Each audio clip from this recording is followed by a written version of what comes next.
Lawyers, have you figured out a way to measure whether you're reaching your goals for 2025?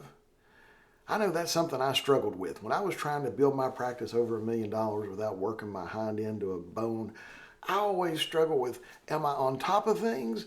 Am I going to meet these goals? Am I ahead of the curve and behind the curve? How much money did I spend this month? How much money did I bring in? And I read a book by Tony Robbins where he talks about the quality of your life is dependent upon the quality of questions you ask yourself. So one of the questions I asked myself was, how can I know for sure whether my firm is going to make this much money by the end of the year? Well, I'll tell you something, there's no way to know for sure because anything can happen.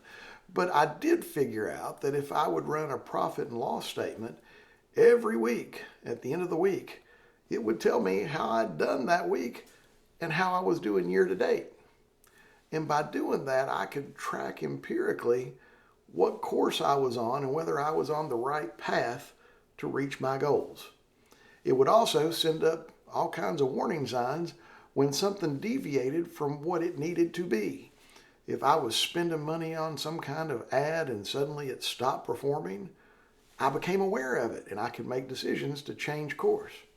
Or if suddenly I had a whole lot of work that came in and I'd made a whole bunch of extra money, it would inform me that I probably needed to hire some more folks to make sure this work was done, in an effective and appropriate manner.